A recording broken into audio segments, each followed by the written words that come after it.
Hey everybody, Spartan here from SpartanTrading.com. Want to hit you guys with another trading basics video. In this video, we're going to be talking about some more options basics, and we're going to be discussing some more spreads. So what I want to talk to you guys about today is what an butterfly spread is with options. We're going to discuss what the makeup is and how you can actually use it to make some money. So let's talk about this. Now, what is a butterfly spread? A butterfly spread is when you buy, and let's, for this instance, talk about buying on the call side. It would be buying one call at a strike, buying or selling two calls at a higher strike, and then buying a additional call at another higher strike. So the makeup of a butterfly would be basically owning one contract, selling two of the middle contract, and then owning another contract above that. These would be the same expiration, but they would be on the same actual stock itself. But the only thing that would be different would be the strikes. Now, what would be the whole point of this and why would it be done? The whole point of this is if you're trying to nail or you're trying to get a stock and you think that you have an edge, maybe from technical analysis or something, you think that the stock's going to end up within the price of the first contract and the two contracts that you short by expiration, then you can make some nice money and it can cost you very little to take on that type of trade. Now, pinpointing where the price is going to be at expiration is fairly difficult, but if you make the spread wide enough on that butterfly, it can be well worth it, and it can be much cheaper than buying just calls open-ended. Now, does this cap your profit? Absolutely. Let's talk about an example, a real-life example here. Now, let's say that we were looking to take, like I said, an Apple butterfly call spread. In this case, we're going to talk about Apple November 20, 125 calls. We're going to buy one of those. We're going to sell two of the Apple November 130 calls, and we're going to buy one of the Apple November 135 calls. Like I said, the max profit is going to be at November 20th expiration day, or at the end of the day on November 20th, if the price is going to be at 130. If the price is at 130 that day, then we're going to get our max profit on that spread. What's the point of then the higher strike? The higher strike is just to ensure that if the price of the common stock goes above where you shorted those two contracts, that your max loss is determined with the cost of the actual price of the butterfly that you paid. If you didn't have this one contract above these two that you shorted, then the risk would be unlimited to the upside. The higher the common stock goes, the more money you would have at risk, and the more money you could lose potentially.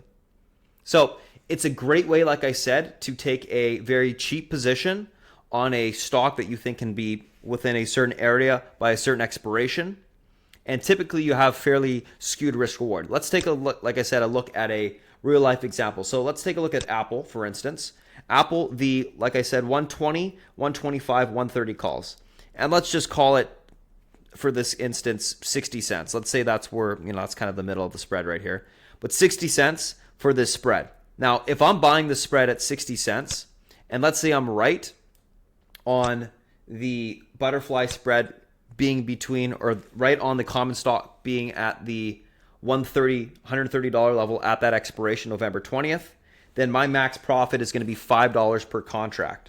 So $5 per contract would be a 7.3 to 1 risk reward, which is fairly good. I mean, you're risking you're risking 60 cents per contract to make $4.40 per contract maximum.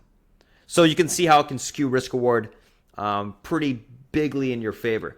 If I was just going to take the Apple November 25 calls, let's see what the premium would be on these. It's going to be much more expensive, so let me just quickly flip over to November 20, and let's go to November 125 strike. Oops, 125 strike. And we can just quickly flip over to a 1 minute chart just to see where the price is at. So I would be paying $2.46. And if I'm right and the price is at $1.30 or $130 at expiration, that means my max profit on these calls is going to be $5. So essentially this would be a 1-to-1 risk reward ratio. I'm risking $2.50, close enough in this instance, to make $2.50. So you can see how a butterfly spread allows you to take positions that have a lot less risk, but a lot more reward potential on them. Of course, we need to be correct in terms of where the price is going to be on expiration, but you don't necessarily need to wait till expiration to sell it. You can sell it beforehand as well.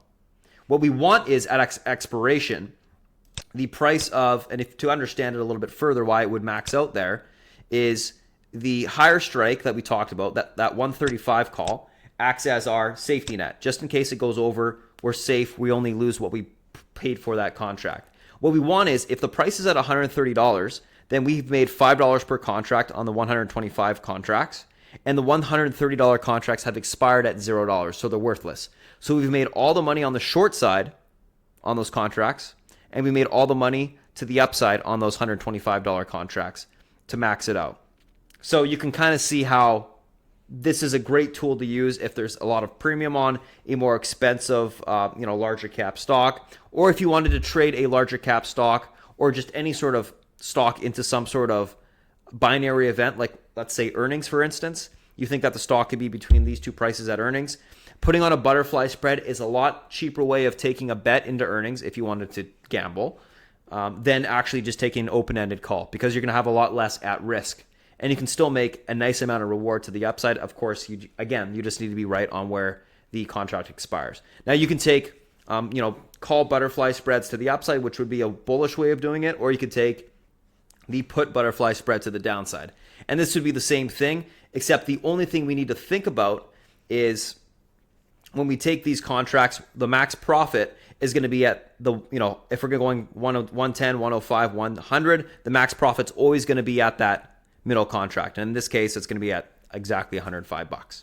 So hopefully this helps you guys. Just wanted to give you a little bit of an explanation of how butterfly spreads work, why we actually use them in trading, and basically the overall structure of them. They're fairly simple when you get a good understanding. They can be a great tool to play, like I said, into binary events if you want to hold something. It can be a great tool to roll some profits into. And if you can look at something like, let's say you're playing Amazon, it's going to be a lot cheaper to put on a longer dated Amazon butterfly spread than it is just to put on open-ended out-of-the-money calls. The butterfly spread can have a lot better chance and a lot higher probability of actually getting in the money than if you took a very out-of-the-money or further out-of-the-money Amazon call that is worth equivalent of what you're going to pay for that butterfly. Now, that's all I wanted to talk about you guys today. If you guys do have any questions, you can go to our website at spartantrading.com. I'm happy to answer any questions you do have. Otherwise, thanks for watching, guys, and we'll talk to you next week.